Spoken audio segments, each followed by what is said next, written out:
ॐ नमो भगवते वासुदेवाय। ॐ अज्ञानतिमिरान्धस्य ज्ञानाञ्जनशलाखया चक्षुरुन्मीलितं येन तस्मै श्रीगुरवे नमः।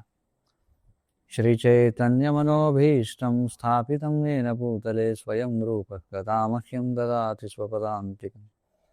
वन्देऽहं श्रीगुरो श्रीयुतपदकमलं श्रीगुरून् वैष्णवांश्च श्रीरूपं साग्रजातं सहगणरघुनाथान्वितं तं सजीवम् साद्वैतं सावधूतं परिजनसहितं कृष्णचैतन्यदेवं श्रीराधाकृष्णपादान् सहगणललिता श्रीविशाखान्वितांश्च। हे कृष्णकरुणा सिन्धो दीनबन्धो जगत्पते गोपेश गोपिका कान्तराधा कान्त नमोऽस्तु ते। तप्तकाञ्चन गौराङ्गी राधे वृन्दावनेश्वरि वृषभानुसुते देवी प्रणमामि हरिप्रिये। वाञ्छाकल्पतरुभ्यश्च कृपासिन्धुभ्येव च पतितानां पावनेभ्यो वैष्णवेभ्यो नमो नमः। नमः ॐ विष्णुपादाय कृष्णप्रेष्ठाय भूतले श्रीमते भक्तिविकासस्वामिनिधि नामिने। नमः ॐ विष्णुपादाय कृष्णप्रेष्ठाय भूतले श्रीमते भक्तिवेदान्तस्वामिनिधि नामिने। नमस्ते सारस्वते देवे गौरवाणी प्रचारिणे निर्विशेषशून्यवादी पाश्चात्यदेशतारिणे। जय श्री कृष्ण चैतन्य प्रभु नित्यानंद श्री अद्वैत गदाधर श्रीवासादि गौरभक्तवृंद। हरे कृष्ण कृष्ण कृष्ण हरे हरे हरे राम राम राम हरे हरे। हरे कृष्ण। శ్రీ విష్ణు సహస్రనామ స్తోత్ర అధ్యయనానికి అందరికీ స్వాగతం.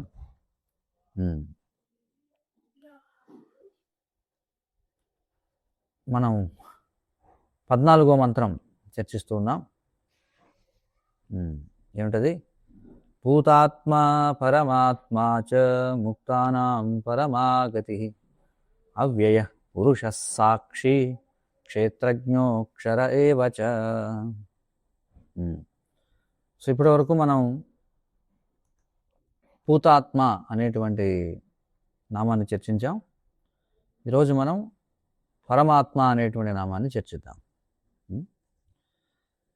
సరే,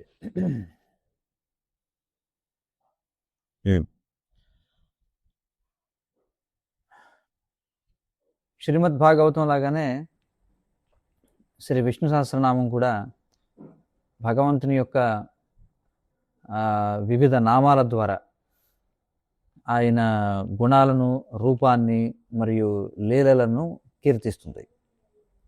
ఎందుకు ఆయనకి ఇన్ని నామాలు ఉన్నాయంటే ఆయన యొక్క గుణాలను, రూపాలను, లీలలను బట్టి. కాబట్టి మనం చూసాం భూతాత్మ, తర్వాత పరమాత్మ. ఇందులో భూతాత్మ అనే నామం గురించి మనం ఇప్పటికే చర్చించుకున్నాం. తర్వాత నామం పరమాత్మ. అయితే దీన్ని అర్థం చేసుకోవడం చాలా సులభం. పరమాత్మ అంటే ఏమిటి? పరమాత్మ అనే మాట వినగానే అందరికీ ఏమొస్తుంది దృష్టిలోకి? చెప్పండి.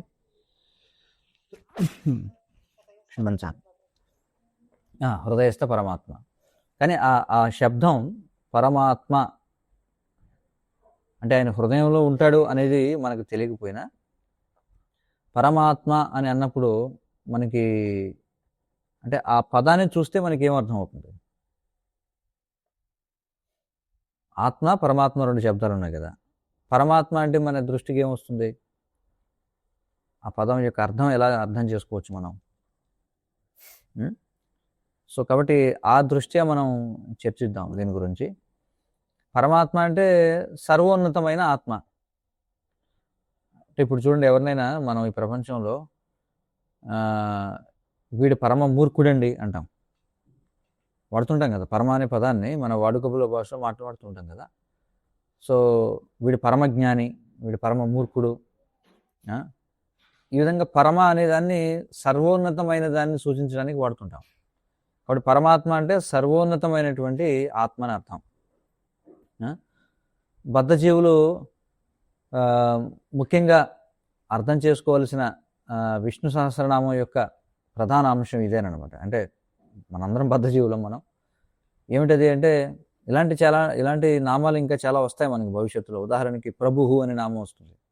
ప్రభువు అంటే అందరికీ అధిపతి లేదా యజమాని అని అర్థం. కాబట్టి ఇక్కడ విషయం ఏంటంటే అదే ముఖ్యమైనటువంటి విషయం, సర్వోన్నతమైనటువంటి ఉనికి పరమాత్మ అంటే. అయితే ఈ ఒక్క నామం మాయావాదాన్ని పూర్తిగా ఖండిస్తుంది అనమాట. ఈ మాయావాదాన్ని ముక్కలు చేసేటువంటి నామం ఒక విధంగా చెప్పాలంటే. ఎందుకంటే మాయావాదులు ఏమంటారు, అందరిలోనూ ఏకత్వాన్ని స్థాపించాలని చూస్తారు వాళ్ళు. అంటే జీవులందరూ చివరికి అంతా ఒకటేనని, వారంతా ఒకే పరమసత్యం యొక్క విభిన్న రూపాలని వాళ్ళు వాదిస్తారు. అంటే ఎలాంటిదంటే ముందు ఒక కాగితం ఉంది, ఆ కాగితాన్ని మనం అనేకమైనటువంటి చిన్న చిన్న ముక్కలు చేసేసాం. కాబట్టి ఇంకా కాగితానికి ప్రత్యేకించి రూపం అంటూ లేదు. ఇదే మాయావాదం అంటే. కాబట్టి వాళ్ళు ఏమంటారంటే మొత్తం ఈ కాగితం ముక్కలన్నీ మళ్ళీ కలిసిపోయి ఒక కాగితంగా మారాలి. అంటే వాస్తవానికి మనం అందరం కూడా భగవంతుడే, కానీ మనం ఇప్పుడు మాయ చేత ప్రభావితం కావడం చేత ఈ విధంగా మనం జీవులంగా విడిపోయాం. కాబట్టి మన జీవిత లక్ష్యం ఏమిటంటే మళ్ళీ మనం ఆ బ్రహ్మంలో ఐక్యమైపోవాలి. ఇది వాళ్ళ ఆలోచన.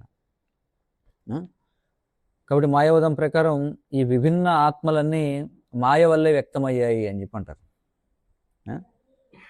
కానీ పరమాత్మ అనే ఈ పదమే మిగతా సామాన్య జీవుల నుండి ఆ సర్వోన్నత జీవి అయిన పరమాత్మను పూర్తిగా వేరు చేసి చూపిస్తుంది.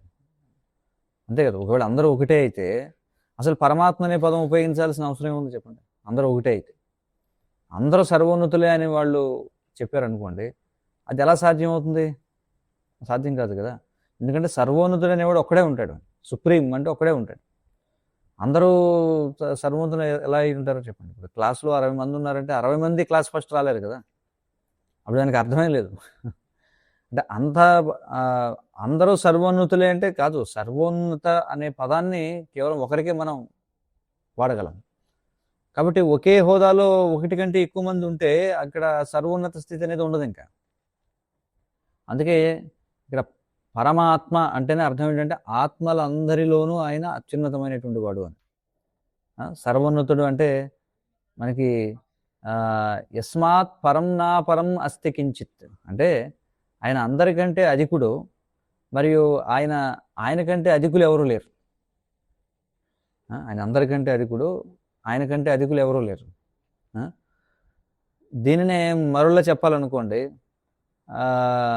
ఆయన ఎవరికంటే కూడా తక్కువ వాడు కాదు, ఆయనే అందరికంటే అధికమైనటువంటి వాడు. ఆయనకంటే పైన ఇంకెవరూ లేరు. కాబట్టి పరమాత్మ అనే ఒక్క పదమే మాయావాద అవగాహనను పూర్తిగా తుత్తునీయలు చేసేస్తుంది అనమాట, పటాపంచులు చేస్తుంది. అసలు మరి మనం ఊహించుకుంటే చూడండి, ఈ విష్ణు సహస్రనామానికి శంకరాచార్యులు వారు వ్యాఖ్యానం చేశారు. మరి ఆయన ఎలా చేశారనేది చాలా ఆశ్చర్యంగా ఉంటుంది అనమాట. ఎందుకంటే వాళ్ళు అసలు దీన్ని ఎలా అర్థం చేసుకోగలుగుతారు? ఎందుకంటే పరమాత్మ అంటే చాలా స్పష్టంగా ఉంది కదా అక్కడ. ఆత్మలందరిలోనూ పరమోన్నతమైన వాడు అంటే ఆయన అందరికంటే భిన్నమైన వాడు అనే కదా అర్థం. మరి ఇది చాలా విచిత్రమైనటువంటి ఆలోచన విధానం అన్నమాట వాళ్ళది. మనం చూస్తే మాయావదులది. అంటే పైకి వినడానికి నిజంలాగా అనిపిస్తుంది, కానీ లోపల మాత్రం అది పూర్తిగా తప్పు వాళ్ళ అవగాహన. అదే నిజమేనేమో అన్నట్లుగా అనిపిస్తుంది, కానీ నిజం కాదనమాట. అదే చెప్పుకున్నాం కదా, వాళ్ళ ఈ మాయావాదం యొక్క వ్యాఖ్యానం చాలా పైకి చాలా భలే ఆకర్షణీయంగా ఉంటుందన్నమాట. కానీ తీరా లోతుల్లోకి వెళ్ళి చూస్తే అది చాలా తప్పు సిద్ధాంతాలు అవన్నీ కూడా. కాబట్టి మాయావాదులు ఏం చేస్తారంటే దీన్ని తప్పుగా వివరిస్తూ సోహం అని చెప్పంటారు. సోహం అంటే ఏమిటి? నేనే ఆయన, నేనే అది అని అర్థం. సోహం అని కొంతమంది ధ్యానం కూడా చేస్తుంటారు. కానీ ఈ పరమాత్మ అనే శబ్దం ముందు ఈ సోహం అనేది పనిచేయదు. ఎందుకంటే మొత్తం విష్ణు సహస్రనామం అంతా కూడా సర్వోన్నత భగవంతుని యొక్క గుణాలు, లీలలు మరియు శక్తుల గురించి వివరిస్తుంది. అంటే ఏ శక్తుల వల్ల ఆయన సర్వోన్నతుడయ్యాడు, ఆ విషయాలే. ఎందుకంటే ఏ శక్తుల వల్ల ఆయన సర్వోన్నతుడయ్యాడో ఆ విషయాలే ఆయన్ని మన నుండి వేరు చేసి చూపిస్తున్నాయి. అంటే జీవులైనటువంటి మన నుండి ఆ సర్వోన్నతమైనటువంటి వాడిని వేరు చేసే గుణాలు ఏమిటి? అదే విష్ణు సహస్రనామం. అదవుతుంది కదా. అంటే మనకి లేనివేమిటి? అదే విష్ణు సహస్రనామం.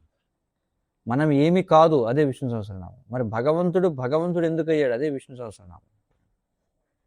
అంటే ఏ గుణాలు ఉండడం వల్ల, ఏ లీలలు చేయడం వల్ల, ఏ శక్తులు ఉండడం వల్ల ఆయన భగవంతుడు అయ్యాడు.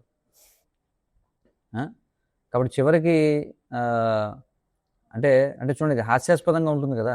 మాయావాద సిద్ధాంతం దృష్ట్యా చూస్తే ఈ 1000 నామాలను చదివేసిన తర్వాత నేను నా గురించి మాట్లాడుకుంటున్నాను అన్నాం అనుకోండి, అందులో ఏమన్నా అర్థం ఉందా? లేదు. కానీ వాళ్ళు అదే కదా చెప్పేది. మాయావాదులు ఏమనుకుంటారు, వాళ్ళు ఈ విష్ణు సహస్రనామం చదివినప్పుడు కూడా నా గురించే నేను మాట్లాడుకున్నాను అనుకుంటారు. చూడండి, అంటే విష్ణు అన్నప్పుడు నేనే నా గురించే మాట్లాడుకున్నాను. మనం విష్ణువా? మనం ఎలా పరమాత్మ అవుతాం చెప్పండి? చాలా హాస్యాస్పదం. కాబట్టి మనం నిజానికి దేనికి కూడా యజమానులం కాదు. అంటే బాహ్యంగా చూడడానికి మనకు అలా అనిపించవచ్చు, అలా కనిపిస్తుంది అంతే. కాబట్టి ఈ పరమాత్మ అనే నామంలోని ముఖ్యమైన విషయాన్ని మనం ఇక్కడ అర్థం చేసుకోవాలి. మరొక ముఖ్య విషయం ఏంటంటే, ఈ శ్రీమద్ భాగవతం మొదట్లోనే ఈ పరమ వస్తువు సత్యం పరం ధీమహి అని చెప్పారు. అంటే అత్యున్నతమైనటువంటి సత్యం లేదా ఉనికి గురించి మనకు చర్చించబడింది మొదటి శ్లోకంలోనే. ఓం నమో భగవతే వాసుదేవాయ జన్మాద్యస్య యతోన్మయాదితరతశ్చార్దేశ అభిజ్ఞస్వరా తేనే బ్రహ్మ హృదయ ఆదికవయే ముఖ్యంతి యత్ సూరయ అని ఏదైతే ఉందో, అందులో మనం చూస్తే ఈ సత్యం పరం ధీమహి, ఆ పరమసత్యం గురించి చర్చిస్తుంది. అంటే ఆ పరమసత్యమే వేదాలన్నింటి ద్వారా తెలుసుకోవాల్సినటువంటి తత్వం. ఆ వస్తువు గురించి తెలుసుకోవడం కోసం ఇదంతా కూడా. కానీ ఆ పరమ వస్తువు ఏదైతే ఉందో, పరమసత్యం ఏదైతే ఉందో, సాధారణంగా అందరూ ఏమనుకుంటారు, పరమసత్యం అనేది నిరాకారంగా ఉంటుంది అనుకుంటారు. కానీ ఆ పరమసత్యం అనేది ఏదో ఒక అస్పష్టమైన, నిర్వచించలేనటువంటి శూన్యమైన ఉనికి కాదు.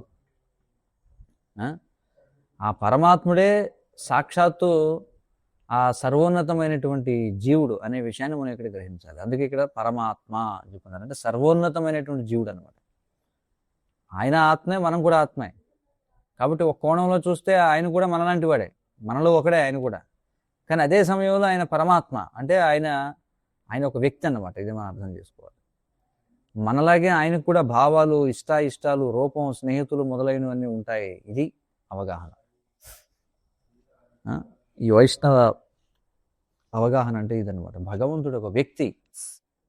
ఏ విధంగా మనం వ్యక్తులమో భగవంతుడు కూడా ఒక వ్యక్తి. మనకి ఎలాగైతే భావాలు, ఇష్టాలు, రూపం, స్నేహితులు ఉన్నాయో ఆయన కూడా ఉంటాయని తెలుసుకోవాలి. కాబట్టి ఆ విషయాన్ని పరమాత్మ అనేటువంటిది మనకి తెలియజేస్తుంది అనమాట. అయితే ఆయన పరమాత్మ అంటే ఆయన అన్ని విధాల ఇతరులందరికంటే అత్యున్నతుడు. అన్ని విషయాల్లో ఆయన పరమాత్మే. మీరు ఏ అంశం తీసుకోండి, ప్రతి అంశంలోనూ కూడా ఆయన పరమాత్మే. అంటే ప్రతి అంశంలోనూ కూడా ఆయన అత్యున్నతమైనటువంటి వాడే.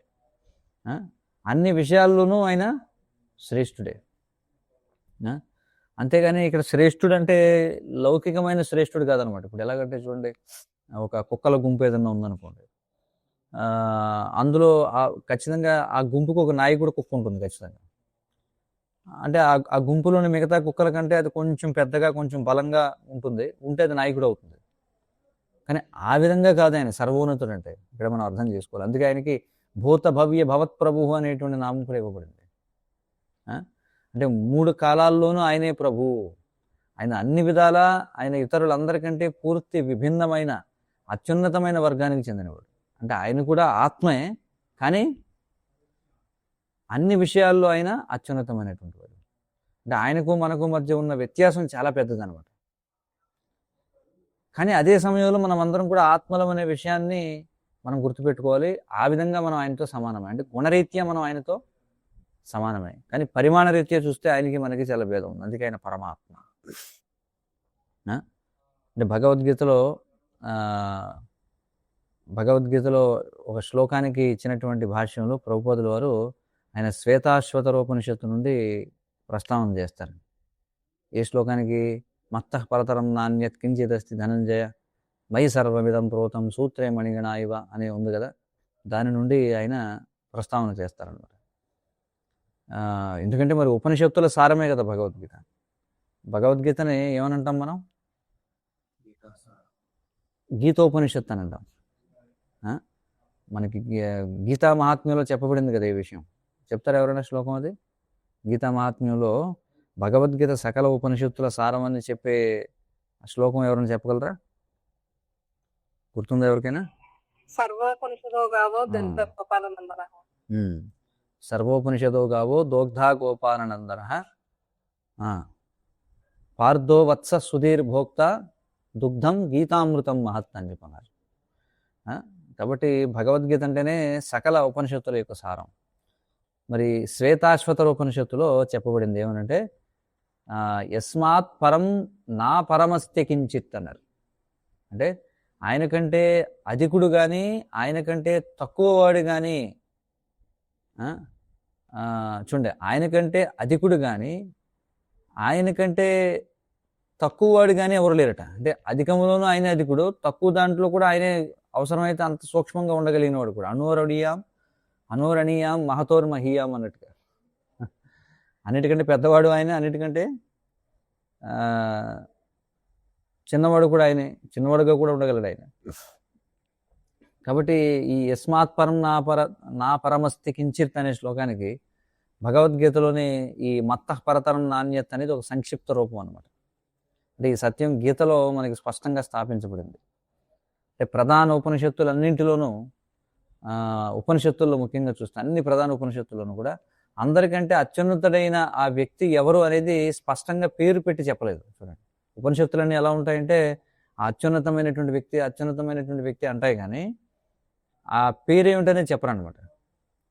కానీ రకరకాల మార్గాలలో ఆయన గురించి సూచిస్తారు. చూడండి, ఉపనిషత్తులంతా కూడా అంతే ఇండైరెక్ట్గా వ్యక్తం చేస్తుంటాయి పరమసత్యం గురించి. అందుకే చాలామంది ఏమనుకుంటారంటే ఉపనిషత్తులు చదివి అంటే జ్ఞానయోగులు అనే వాళ్ళు ఎవరైతే ఉన్నారో వాళ్ళు భగవంతుడు అంటే అంతిమంగా పరమసత్యం అనేది నిరాకారం అని అనుకుంటారు, అబ్సల్యూట్ ట్రూత్ ఈజ్ ఇంపర్సనల్ అని అనుకుంటారు. శ్వేతాశ్వతర ఉపనిషత్తులో మనం చూస్తే తమీశ్వరాణం పరమం మహేశ్వరం అని కూడా వస్తుంది అనమాట. తమీశ్వరాణం పరమం మహేశ్వరం అంటే మరి ఆ తమ్ అంటే ఎవరు ఆయన ఆ సహ అంటే ఆ వ్యక్తి ఎవరు? కృష్ణుడు భగవద్గీతలో చెప్తున్నాడు, నేనే ఆ వ్యక్తిని అని స్పష్టంగా చెప్తున్నాడు కదా. మత్తః నాకంటే పరతరం పైన నాణ్యత్ ఇంకేమీ కూడా కించిదస్తి ఏమీ లేదు అర్జున, నాకంటే అధికుడు కానీ నాతో సమానమైన వాడు కానీ ఏదీ లేదు అని, నాతో సమానమైనది కానీ ఏదీ లేదని కృష్ణుడు అంటున్నాడు. ఈ విధంగా ఈ ఉపనిషత్తులనే ఈ దారాలన్నీ కూడా ఆయనతో ముడిపడి ఉన్నాయన్నమాట. మయి సర్వమిదం ప్రోతం సూత్రే మణిగణా ఇవ అని చెప్పుకుంటున్నాడు. మయి సర్వమిదం ప్రోతం అంటే ఏమిటి? ఓతప్రోతములు అని చెప్పి అంటారు. అంటే ఒక వస్త్రాన్ని మనం చూసినట్లయితే ఇప్పుడు వస్త్రాన్ని చూశారనుకోండి, ఈ వస్త్రంలో ఒక ఓతం ఉంది, ఒక ప్రోతం ఉంది. అంటే ఒక నిలువుగా ఉండేది ఒకటి, అడ్డంగా ఉండేది ఓతప్రోతం అంటారు. మన కొబ్బరి పీచు కూడా చూడొచ్చు, మన కొబ్బరి జీబులు అని చెప్పి అంటారు, అదే కదా వస్త్రాల్లాగా ఉంటాయి కదా, వాటిలో కూడా మనం చూస్తే ఓతప్రోతములు కనిపిస్తాయి ఇలాగా. కాబట్టి కృష్ణుడు ఏమంటున్నాడు, మయి అంటే నా చేతనే అంతా కూడా అల్లుకుని ఉంది అంటున్నాడు. అందులో ఉన్న దారాన్ని నేనే అంటున్నాడు. ప్రోతం సూత్రే మణిగణ ఇవ అంటే చూడండి, మనకి బట్ట ఇలా చూస్తాం, ఇలా బట్ట చూస్తే అందులో ఓతప్రోతాలు కనిపించకపోవచ్చు, కానీ అవన్నీ కూడా ఈ బట్ట అంతా కూడా సూత్రంతోనే ఉందన్నమాట. అది దారాలతోటే ఉంది. అంటే ఇది ఒక దారానికి గుచ్చబడిన ముత్యాల హారం లాంటిది అనమాట. అంటే ఒకరి మెడలో ఉన్న ముత్యాల హారాన్ని చూసినప్పుడు మనకు ముత్యాలు మాత్రమే కనిపిస్తాయి తప్ప లోపల ఉన్న దారం కనిపించదు. కానీ అక్కడ దారం ఖచ్చితంగా ఉండి తీరాలని మనం అర్థం చేసుకుంటాం. ఎందుకంటే ఆ దారమే కనుక లేకపోతే ఆ ముత్యాలు అలా కలిసి ఉండలేవు, మెడలో నిలబడలేవు కదా. అదేవిధంగా మనం కృష్ణుడిని నేరుగా చూడలేకపోవచ్చు, కానీ ఆయనే సమస్తాన్ని భరిస్తూ పోషిస్తున్నాడు కాబట్టి ఆయన ఇక్కడే ఉన్నాడని మనం గ్రహించవచ్చు అన్నమాట. ఆయన సర్వత్రా ఉన్నాడు, కానీ ఎక్కడ కనిపించడు, అది అచింత్యం అన్నమాట. చూడండి, కాబట్టి ఉపనిషత్తుల్లో కూడా మనకు కృష్ణుడు నేరుగా కనిపించకపోవచ్చు మీరు చూస్తే, ఎందుకంటే ఆయన ఉపనిషత్తుల వెనుక దాగి ఉంటాడనమాట. ఆ ఉపనిషత్తులనే ముత్యాలను ఒకదానితో ఒకటి కలిపి ఉంచే దారం ఎవరంటే కృష్ణుడే. ఉపనిషత్తులు స్వయంగా చెప్తున్నాయి అనమాట, అవన్నీ కృష్ణుని వైపుకే దారితీస్తాయి ఉపనిషత్తులన్నీ. సర్వే వేద యత్పాదమామనంతి అంటే వేదాలన్నీ ఆ పరమాత్ముని పాదపద్మాల గురించే ప్రకటిస్తున్నాయి అని చెప్పబడింది. ఇదే విషయాన్ని కృష్ణుడు కూడా భగవద్గీతలో ఏమంటున్నాడు, వేదైశ్చ సర్వైరహమేవ వేద్య అని చెప్పుకుంటున్నాడు. అంటే వేదాలన్నింటి ద్వారా తెలుసుకోవాల్సినది నేనే. అంటే వేదాలన్నీ కూడా ఆ పరమాత్మ, అత్యున్నతమైనటువంటి ఆత్మ. అదే నేను చెప్పాను. పరమాత్మ అంటే సాధారణంగా హృదయంలో ఉంటాడని అనుకుంటాం. అవును. ఆయన కేవలం పరమాత్మ అంటే మన హృదయంలో ఉండేవాడు మాత్రమే కాదు. పరమాత్మ అంటే సర్వోన్నతమైనటువంటి వాడు. ఎవరది? కృష్ణుడు, విష్ణువు. మరి మిగతా వారంతా కూడా ఆయన శక్తులు, లేదా ఆయన శక్తుల ద్వారా నియంత్రించబడేవారే. మనం అందరం కూడా, మనం భగవంతునికి శక్తి, విష్ణు శక్తి కదా మనం. ఏ శక్తి మనం? తటస్థ శక్తి. కానీ మనం ఆయన యొక్క బాహ్య శక్తి ద్వారా నియంత్రించబడుతున్నాం మనం. కాబట్టి భగవంతుడే సమస్త జీవులను, సమస్త శక్తులను నియంత్రించేవాడు. అర్థం కదా. పరమాత్మగా ఆయన ప్రతిదానిలోనూ ప్రవేశిస్తాడు, కానీ ఏది ఆయనలోకి ప్రవేశించదు. భగవద్గీతలో ఆయన చెప్తుంటాడు కదా, ఏమంటాడు? మయా తదమిదం సర్వం జగదవ్యక్తం మూర్తిన మత్స్థాని సర్వభూతాని నచాహం తేష్వస్థితః అనుకుంటాడు. అంటే సమస్త జీవులు నాలోనే ఉన్నాయి, కానీ నేను వాటిలో లేను. ఈ విధంగా ఆయన అందరికంటే శ్రేష్ఠుడు, ఒక విభిన్నమైన వర్గానికి చెందినవాడు అనమాట. ఆయన కేటగిరీయే వేరు. ఆయనే ఆత్మ, కానీ మనలాంటి సాధారణ ఆత్మ కాదనమాట. కఠోపనిషత్తులో చెప్పబడింది, నిత్యో నిత్యానాం చేతనశ్చేతనానాం ఏకో బహూనాం యో విదధాతి కామాన్ అని చెప్పన్నారు. అంటే సమస్త నిత్యులలోనూ ఆయనే ప్రధానమైనటువంటి నిత్యుడు. సమస్త చేతనము కలిగిన వారిలో, అంటే సమస్త జీవులలోనూ ఆయనే ప్రధానమైనటువంటి వాడు. ఆయన ఒక్కడే ఏం చేస్తున్నాడు? ఏకో బహూనాం యో విదధాతి కామాన్. ఆయన ఒక్కడే అందరి యొక్క కోరికలు తీరుస్తున్నాడు. కాబట్టి ఆయన ఒక్కడే స్వతంత్రుడు, స్వరాట్. మనమంతా కూడా ఆయనపై ఆధారపడి ఉన్నాం. మనమంతా కూడా మనం ఆధీనులం అన్నమాట. ఈ ముఖ్యమైన విషయాన్ని మనం గుర్తు చేసుకోవాలి, అర్థం చేసుకోవాలి. కాబట్టి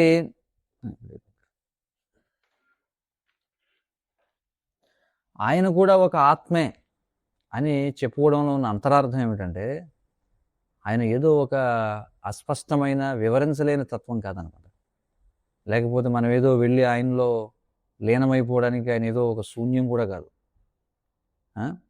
ఆయన మనకంటే ఎంతో అత్యున్నతమైనటువంటి వాడు అయినప్పటికీ ఆయన ఒక జీవుడు కాబట్టి మనం ఆయనతో సంబంధాన్ని ఏర్పరచుకోవచ్చు. అది ఇక్కడ విశేషం. అంటే సాధారణంగా అంత గొప్పవాడితో మనం భౌతిక ప్రపంచంలో చూస్తే చాలా గొప్పవాళ్ళు ఉన్నారనుకోండి, గొప్పవాళ్ళతో మనం వ్యక్తిగత సంబంధం పెట్టుకోగలమా? సాధారణంగా గొప్పవాడంటే అమ్మో వాళ్ళు దూరంగా ఉంటారు, వాళ్ళకి ప్రోటోకాల్ ఉంటుంది అనుకుంటాం. కానీ కృష్ణుడి విషయంలో విశేషం ఏమిటంటే, ఆయన అంత గొప్పవాడని చెప్పినప్పుడు ఆయన ఏదో శూన్యం కాదనమాట. ఆయన అంత ఉన్నతమైన వాడైనప్పటికీ కూడా ఆయన ఒక జీవుడు కాబట్టి మనం ఆయనతోటి సంబంధాన్ని ఏర్పాటు చేసుకోవచ్చు. ఆయనకి తినాల్సిన అవసరం లేకపోయినా ఆయన తింటాడు. ఎప్పుడు తింటానంటున్నాడు ఆయన. యోమే భక్త్యా ప్రయచ్చతి. చూడండి, ప్రేమతో సమర్పించినప్పుడు ఆ ఆహారాన్ని స్వీకరించడం ఆయనకు ఒక ఆనందం. చూడండి, తినాల్సిన అవసరం లేనప్పటికీ తింటాడు. కాబట్టి మనం కూడా భక్తితో నైవేద్యాన్ని సమర్పించి ఆయనతో బంధాన్ని ఏర్పరచుకోవచ్చు. చూడండి, అంత గొప్పవాడైనా మనం ఆయనకి పత్రం, పుష్పం, ఫలం, తోయం వీటిలో ఏదన్నా ఇస్తే ఆయన ఏమంటున్నాడు? నేను అంత గొప్పవాడినైనా నువ్వు ఇచ్చేది నేను తింటాను అంటున్నాడు. ఇది ఎలా సాధ్యం చెప్పండి? భౌతిక ప్రపంచంలో చాలా గొప్ప గొప్ప వ్యక్తులు ఉంటారు. వాళ్ళు చాలామంది వెళ్ళి వాళ్ళకి బహుమానాలు అవి ఇస్తుంటారు, గిఫ్ట్లు అవి ఇస్తుంటారు. అవన్నీ వాళ్ళు వాడతారా? తీసుకుంటారా? తీసుకోరు. కానీ కృష్ణుడు చూడండి, అందరికంటే కూడా గొప్పవాడు, కానీ ఎలాంటి విలువ లేని మనం ఇచ్చేటువంటి ఒక పండు ఇస్తే నేను తింటానంటున్నాడు, ప్రేమతో ఇస్తే కనుక. చూడండి, ఆయన ఏదో ఒక నిరాకార తత్వం కాదనమాట. మనతో ఎంతో సన్నిహిత సంబంధాన్ని కలిగి ఉండే ఒక సర్వోన్నత పురుషుడు. అంటే ప్రతి జీవునికి ఆయనతో ఒక ప్రత్యేకమైనటువంటి బంధం ఉంది. మనందరికీ కూడా ఉంది ఒక బంధం ఆయనతో. ఆయన పరమాత్మ అనడానికి మరొక కారణం ఏమిటంటే, ఆయన ప్రతి ఒక్క జీవునితోనూ ఒకే సమయంలో సన్నిహిత సంబంధాన్ని కలిగి ఉండగలరు. ఒకే సమయంలో అందరితో సన్నిహిత సంబంధాన్ని కలిగి ఉంటాడు. కానీ సాధారణ జీవుడు కొద్ది మందితో మాత్రమే బంధాన్ని కొలగించగలుగుతారు. అంతే కదా. ఎంతమందితో అని మనం సంబంధాన్ని పెట్టుకోగలం చెప్పండి? మహారాజు వారు ఏమంటారంటే, శిష్యుల సంఖ్య పెరుగుతున్న కొద్దీ ఈ విషయాన్ని నేను స్వయంగా అనుభవం చెందుతున్నానని చెప్పంటారు. అంతే కదా. ఎక్కువ మంది అయిపోయారు అనుకోండి, అందరితో వ్యక్తిగత సంబంధం సాధ్యం కాదు. తక్కువ మంది ఉన్నప్పుడు వ్యక్తిగత సంబంధం సాధ్యం అవుతుంది. అంటే మన వ్యక్తిగతంగా కొంతమందితో మాత్రమే మాట్లాడగలం. వేలాది మందితో ఒకేసారి వ్యక్తిగత సంబంధాన్ని కలిగి ఉండడం అనేది మనకు సాధ్యం కాదు. కానీ కృష్ణుడు ప్రతి ఒక్కరి హృదయంలోనూ మరియు బయట కూడా ఉంటూ అందరితోనూ బంధాన్ని కొనసాగిస్తాడు. అది విశేషం అన్నమాట. ఆయన ఎన్నో రూపాల్లో విస్తరిస్తాడు కదా. ఆయన ఎల్లప్పుడూ ఉంటాడు మనతో పాటుగా. మనం ఎప్పుడు కూడా ఒంటరి వాళ్ళం కాదు. చూడండి, ఎందుకని యోగులు మరి వాళ్ళన్నిటినీ విడిచిపెట్టి అన్ని రకాల బంధాలని విడిచిపెట్టి వాళ్ళు వెళ్ళి ఎక్కడో హిమాలయాల్లో గుహల్లోకి ఎందుకు వెళ్తారు? వాళ్ళు ఏం ఒంటరి వాళ్ళు కాదు. వాళ్ళు వారికి అత్యంత సన్నిహితమైనటువంటి వాడితో సంబంధాన్ని అనుభవించడం కోసం. నేను వాళ్ళు తెలుసు మనం ఒంటరి వాళ్ళం కాదు. 6వ అధ్యాయంలో కూడా ధ్యానయోగం గురించి చెప్పినప్పుడు ఆ విషయం చెప్తారు. ఎప్పుడు కూడా భయపడకూడదట. ధ్యానం చేసేవాడు భయపడకూడదు. అమ్మో కళ్ళు మూసుకుంటే నన్ను ఏమన్నా పులి వస్తుందా, పాము వస్తుందా అని భయపడకూడదు. కృష్ణుడు అన్నాడు ఎప్పుడు, అది గుర్తుంచుకోవాలి.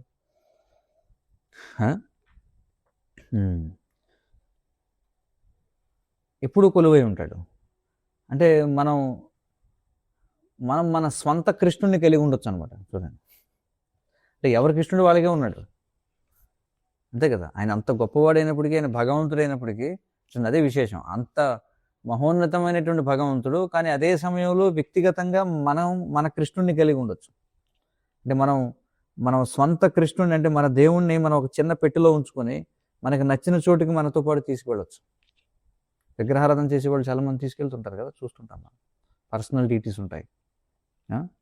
చూడండి, ఆయన సిద్ధంగా ఉన్నాడు. ఆయన అంటే ఆయన మన సొంతం అవుతాడు అన్నమాట. అంటే ఆయనే ఈ సమస్తాన్ని నియంత్రించే ప్రభువు, కానీ ఆయన మనం ఒక పెట్టెలో పెట్టవచ్చు. మనం వేరే చోటకి తీసుకెళ్ళొచ్చు, బయటికి తీయొచ్చు, గంట వాయించవచ్చు, ఏదైనా నైవేద్యం సమర్పించవచ్చు, మళ్ళీ తీసుకెళ్ళి పెట్టెలో పెట్టవచ్చు. కానీ ఆయన కేవలం పెట్టెలో ఉండే ఒక బొమ్మ అని మనం అనుకుంటే ఆయన్ని మనం ప్రతి చోటికి ఎందుకు తీసుకెళ్తాము చెప్పండి? అంటే బొమ్మ అనుకుంటే మనం అలా తీసుకెళ్తామా? ప్రతి చోటికి మోసుకెళ్తామా? బొమ్మ అంటే ఏమిటి, కాసేపు ఆడుకుని పడేస్తాం. కానీ ప్రతి చోటికి ఎందుకు తీసుకువెళ్తున్నాం? ఎందుకంటే ఆయన సర్వోన్నతుడు కానట్లుగా కనిపించినా ఆయన ఎల్లప్పుడూ కూడా సర్వోన్నతుడే. అది విశేషం అనమాట. అంటే ఏకకాలంలో ఆయన మహోన్నతుడు, అలాగే వ్యక్తిగతుడు కూడా. ఆయన స్వభావ సిద్ధంగా స్వతంత్రుడు, కానీ ఆయనే స్వయంగా మళ్ళీ ఎలా చెప్తున్నాడు, ఏమంటున్నాడు చూడండి. స్వతంత్రుడు అయినప్పటికీ, భగవంతుడు అంటే స్వతంత్రుడు కదా, ఆయన పూర్తిగా స్వతంత్రుడు ఆయన. కానీ మళ్ళీ ఆయనే ఉంటాడు తెలుసా, అహం భక్త పరాధీనో హ్యస్వతంత్ర ఇవ ద్విజ అని చెప్పి అంటాడు. ఇక్కడ అంబరీష్ మహారాజు వృత్తాంతం వచ్చినప్పుడు ఎవరితో అంటాడు, దుర్వాస మహర్షితో అంటాడు. దూర్వాసుడు మొత్తం అన్ని లోకాలు తిరిగి చివరికి నారాయణుడి దగ్గరికి వెళ్తాడు కదా. నారాయణుడి దగ్గరికి వెళితే, అక్కడికి వెళితే నారాయణుడు ఏమంటాడంటే, దుర్వాస నువ్వు నా దగ్గరికి వచ్చావు అంటే నేనే దేవుణ్ణి నువ్వు అనుకుంటున్నావు కదా, నేను స్వతంత్రుణ్ణి, నాకు నచ్చింది నేను చేయగలను, అలాగే నిన్ను ఈ ప్రమాదం నుంచి రక్షించగలను అనుకుంటున్నావు, కానీ నిజానికి నేను అలా కాదు, నువ్వు విన్నదంతా తప్పు, నువ్వు తప్పుగా అర్థం చేసుకున్నావు. భాగవతం క్లాసులో నీకు తప్పుగా చెప్పాను. నేను స్వతంత్రుని కాదు, నేను నా భక్తులపై ఆధారపడి ఉంటాను, నేను వారి నియంత్రణలో ఉంటానని చెప్పి అంటాడు. దుర్వాసుడు అక్కడ దాకా వెళ్ళిన తర్వాత, ఇదేమిటి ఇంత దూరం వస్తే నీ దగ్గరికి వచ్చాక నాకేం సంబంధం లేదు, నేనేం చేయలేను అంటావేమిటి? కాబట్టి నువ్వు చదివినంత తప్పు, నేను ఉట్టిదే అదంతా ఊరికే అలా అంటుంటాను, నేను స్వతంత్రుని అందరిని నియంత్రిస్తానని. లేదు, నేను వాస్తవంగా భక్తుల చేత నియంత్రించబడుతుంటానని చెప్పి అంటాడు. ఎందుకంటే భాగవతం ప్రారంభంలోనే చెప్పబడింది కదా, ఏమని చెప్పబడింది, జన్మాద్యశ్చ యతోన్వయాద్ ఇతరతశ్చార్దే స్వభిజ్ఞ స్వరాట్. స్వరాట్ అంటే అబ్సల్యూట్లీ ఇండిపెండెంట్, సంపూర్ణ స్వతంత్రుడు అని చెప్పబడింది కదా. అంటే లేదు అది కాసేపు పక్కన పెట్టు, నారాయణుడు అంటాడు. ఉన్నాయిలే అన్నీ చెప్తారు నా గురించి అలాగా, కానీ పక్కన పెట్టావన్నీ. సరే, ఆయన అలా అన్నా కూడా ఆయన స్వతంత్రుడు. కాబట్టి మనం ఇక్కడ చర్చించే విషయం అదేనమాట. ఏంటంటే అంటే ఆయన పరమాత్మగా సర్వోన్నతుడిగా ఉండడానికి మరొక లక్షణం ఏంటంటే, ఆయన సర్వోన్నతమైనటువంటి ఉనికి, మరియు ఆయన నచ్చింది చేయగలడు, ఏదైనా చేయగలడు. ఆయన స్వరాట్.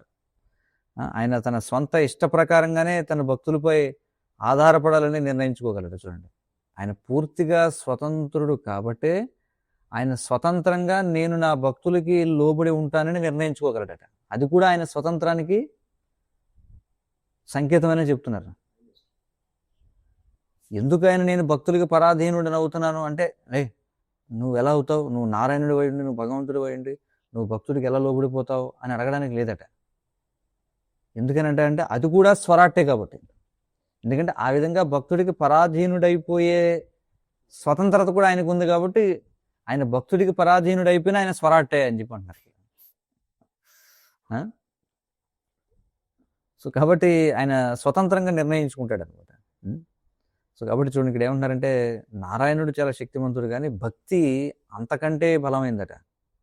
భగవంతుడి కంటే భక్తే బలమైందని చెప్పి అంటున్నారు. చూడండి, కాబట్టి ఆయన కంటే కూడా గొప్పవారు ఎవరన్నా ఉన్నారా అంటే ఎవరంటే అది ఆయన భక్తి. అందుకే మనం ప్రతిరోజు మంగళాచరణలో భక్తిదేవికి జై అంటాం, తులసిదేవికి జై, భక్తిదేవికి జై అంటాం. ఎందుకంటే ఆయన భక్తపరాధీనుడు కాబట్టి. అంటే భక్తి ఆయన కంటే శక్తివంతమైందనమాట. సో ఇవన్నీ అంటే మనం ఇప్పుడు విష్ణు సహస్రనామం చర్చిస్తున్నాం కాబట్టి ఇవన్నీ కూడా భగవంతుని యొక్క మాధుర్యం గురించిన విషయాలు ఇప్పుడు మనం చర్చిస్తున్నాయి. ఇవన్నీ తెలుసుకోవాలంటే మనం గౌడీ తత్వంలోకి వెళ్ళాల్సింది. అదే గౌడీయ వైష్ణవ సాంప్రదాయం యొక్క విశిష్టత అదేనమాట.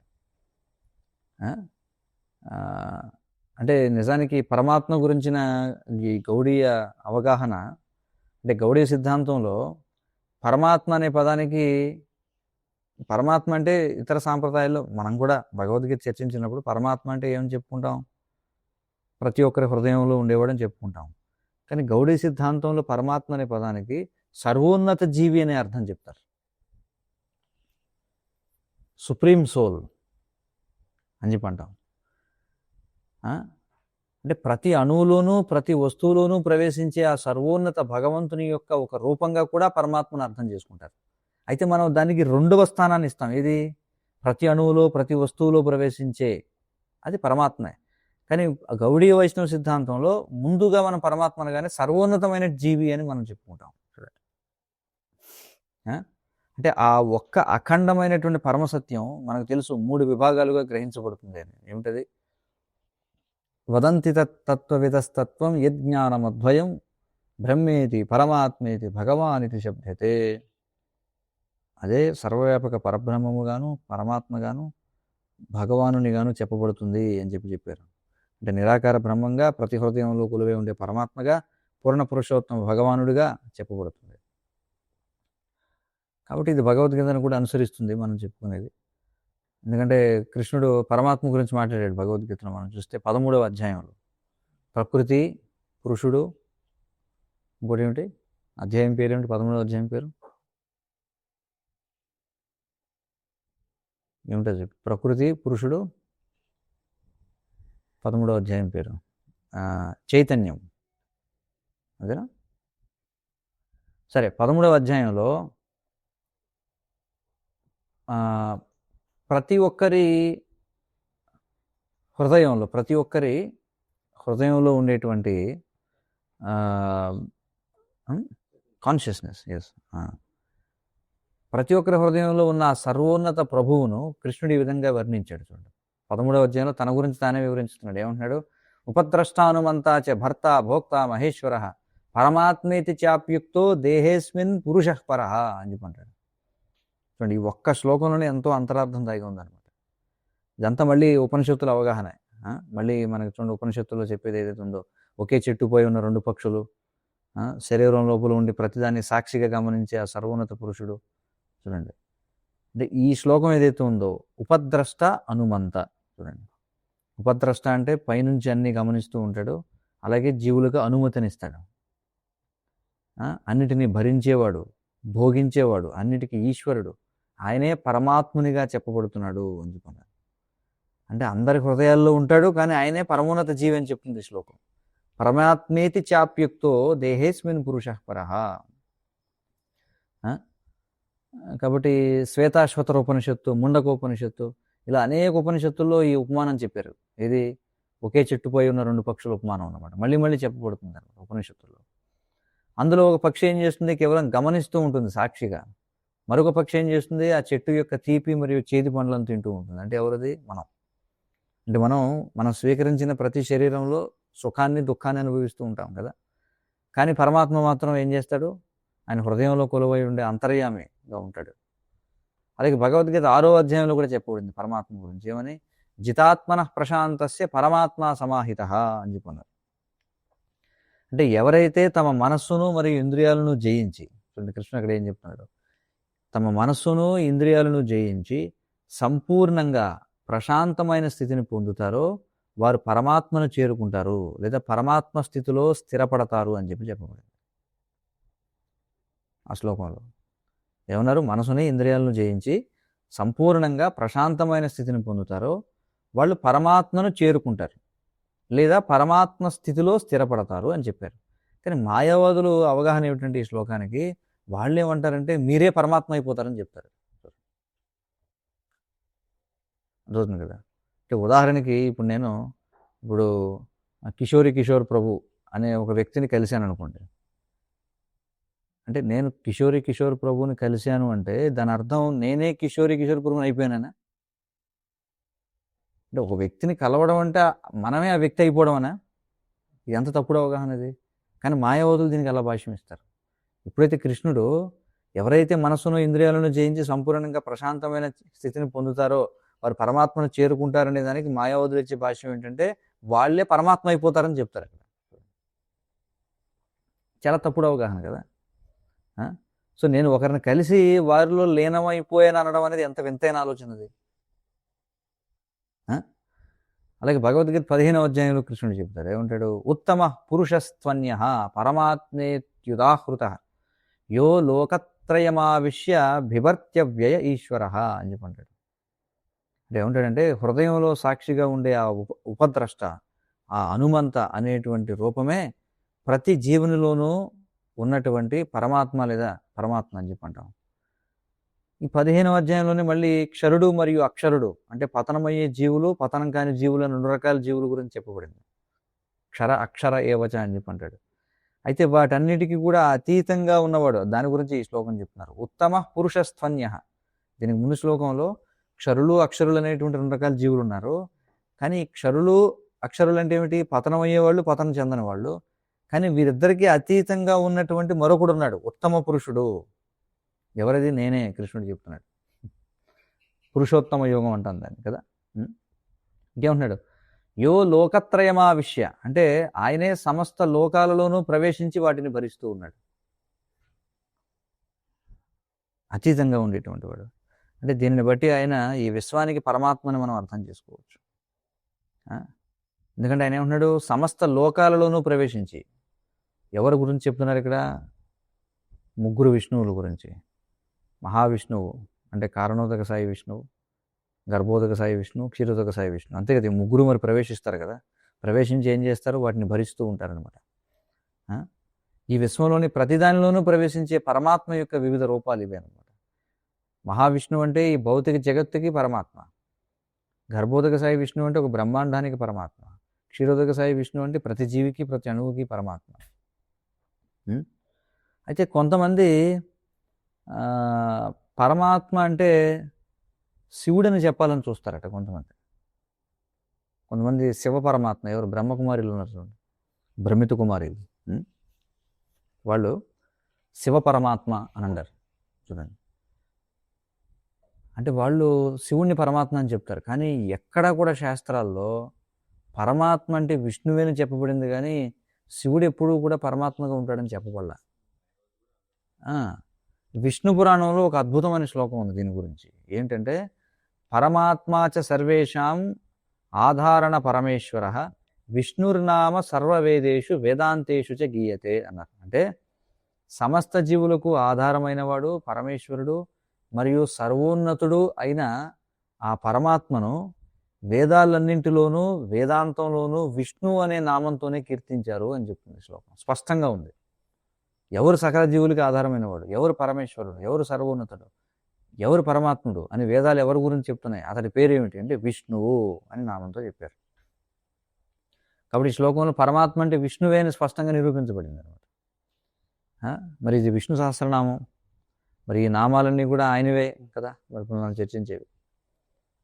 కాబట్టి మనం విష్ణు సహస్రనామాలను చదువుతున్నప్పుడు అర్థం చేసుకోవాల్సిన ముఖ్యమైన విషయం ఏమిటంటే ఇది కేవలం ఒక గొప్ప వ్యక్తి యొక్క నామాల వర్ణన మాత్రమే కాదు. ఇది అన్ని విధాల నిరంతరం అత్యున్నతుడైన ఆ పరమ పురుషుని యొక్క నామాల వివరణ. ఏదో గొప్ప వ్యక్తి నామాలు కాదు, ఇవి ఎవరివి ఇవి? నిరంతరం అత్యున్నతుడైన పరమ పురుషుని యొక్క నామాల వివరణ. అయితే గౌడీయ అవగాహన అంటే మన గౌడీయ వైష్ణవ సాంప్రదాయంలో మన గౌడీయ వైష్ణవ సాంప్రదాయం యొక్క విశిష్టత ఏమిటి అంటే, మనం భగవంతుడిని కేవలం ఐశ్వర్య భావంతో కాకుండా మనం ప్రేమ భావంతో చూడాలనుకుంటాం. అంటే మనం చెప్పుకున్నాం కదా, మీకు గుర్తుండే ఉంటుంది, ఇప్పుడు అది విష్ణు అనే నామాన్ని చర్చించినప్పుడు విష్ణువుకి కృష్ణుడికి ఏమిటి తేడా అని చర్చించాం కదా మనం. అందులో మనం ఏం చెప్పుకున్నాం, విష్ణు అంటే అది అధికారికమైనటువంటి వైభవపేతమైనటువంటి రూపం. కానీ కృష్ణ అంటే ఆ విష్ణువే ఎప్పుడైతే ఆయన మళ్ళీ వ్యక్తిగతంగా వచ్చి మనతో వ్యవహరిస్తాడో అది చాలా మధురంగా ఉంటుంది. కాబట్టి చైతన్య మహాప్రభు వచ్చి అది ఇవ్వడానికే వచ్చారనమాట మనకి, మాధుర్య భావం అనమాట. మనకి విష్ణు పురాణంలో శ్లోకం ఉంది కదా, ఐశ్వర్యస్య సమగ్రస్య వీర్యస్య యశశ్రియ జ్ఞాన వైరాగ్యయోశ్చైవ షణ్ణాం భగైతింగణ.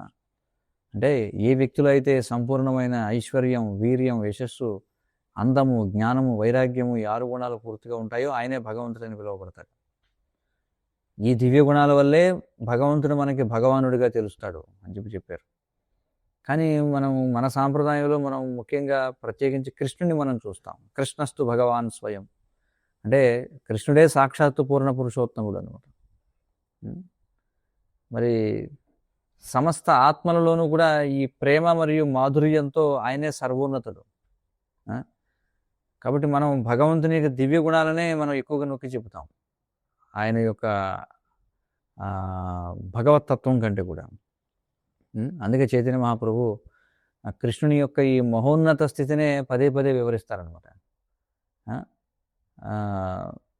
అంటే మనం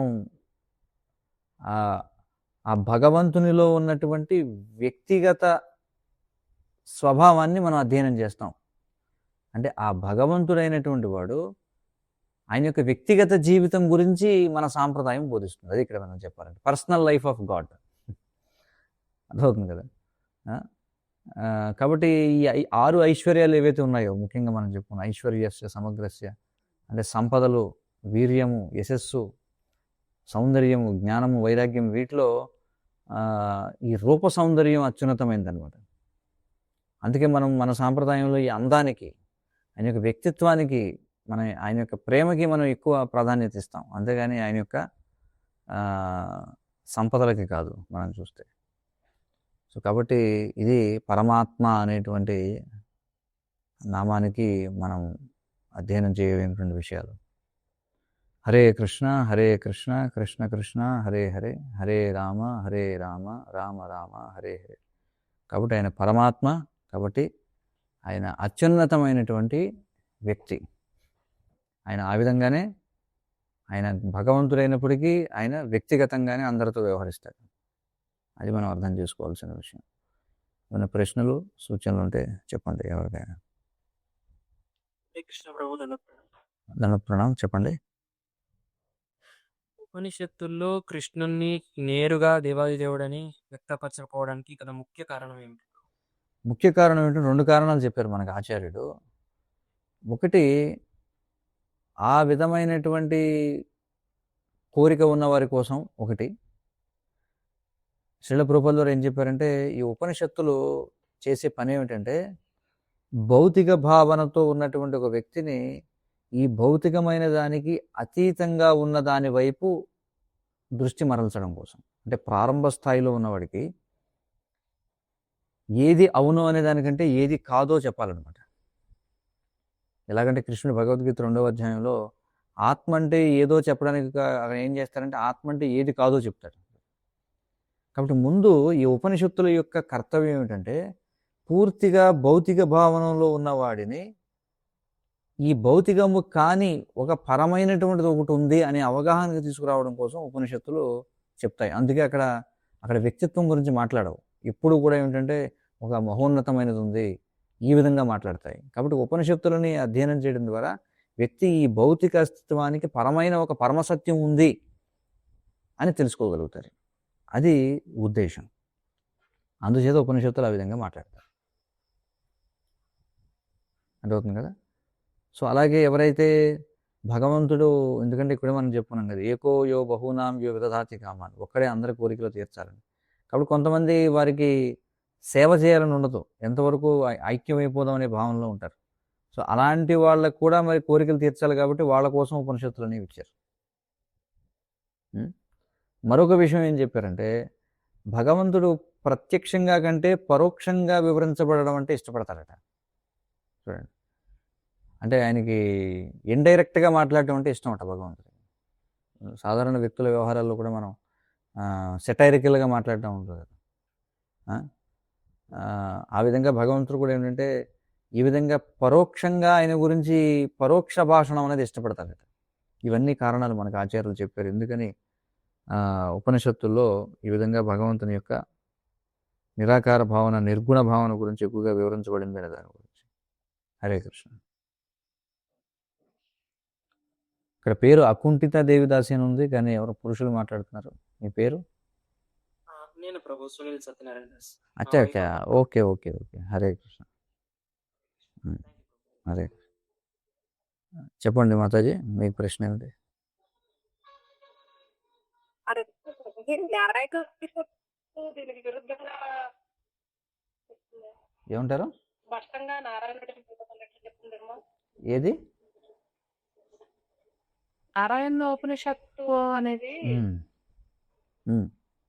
అవును, కొన్ని ఉపనిషత్తులు ఉన్నాయి, నారాయణ ఉపనిషత్తు, అలాగే గోపాల తాపని ఉపనిషత్తు, కానీ అవి చాలా తక్కువ ఉన్న అంటే చాలా విస్తృతమైనటువంటి ఉపనిషత్తు సాహిత్యంలో నేరుగా భగవంతునికి నామాన్ని చెప్పేవి చాలా తక్కువ. అర్థమవుతుంది కదా? హరే కృష్ణ. అర్థమైందా మీకు లేదా? నారాయణ ఉపనిషత్తులో నారాయణుడే దైవం అని చెప్పి డైరెక్ట్ గానే వివరించినట్లు ఉంటుంది కదా ప్రభు. అదే నేను చెప్పిన సమాధానం విన్నారా మీరు లేదా? విన్నాను ప్రభు, ఎక్కడో డిస్టర్బెన్స్ వస్తుంది. నేను చెప్పేది ఏమిటంటే, డిస్టర్బెన్స్ వస్తుంది అంటే ఎవరో మ్యూట్ చేయలేదా? సో కాబట్టి నేను చెప్పేది విస్తృతమైనటువంటి పురాణ సాహిత్యంలో అతి స్వల్పమైన కొన్ని చోట్ల మాత్రమే, అంటే నారాయణ ఉపనిషత్తు, గోపాల తాపని ఉపనిషత్తు లాంటి వాటిలో మాత్రమే భగవంతుడి యొక్క నామం చెప్పబడింది తప్ప మిగతా వాటిల్లో చెప్పబడలేదు. అందుకే కొంతమంది ఈ నారాయణ ఉపనిషత్తు లేదా గోపాల తాపనిషత్తును ఒప్పుకోని వాళ్ళు కూడా ఉన్నారు కొంతమంది మాయావాదులు. ఎందుకంటే ఇది ఉపనిషత్ తత్వానికి వ్యతిరేకం అని చెప్పి అంటారు. సో అట్లా. ఇంకెవరికైనా ఉన్నాయా ప్రశ్నలు?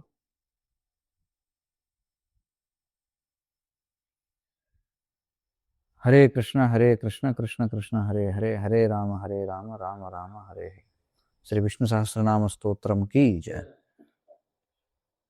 परम पूज्य भक्ति विकास स्वामी महाराज की जय. जगत गुरु श्रील प्रभुपाद की जय. वांछा कल्पतरुभ्यश्च कृपा सिन्धुभ्येव च पतितानां पावनेभ्यो वैष्णवेभ्यो नमो नमः.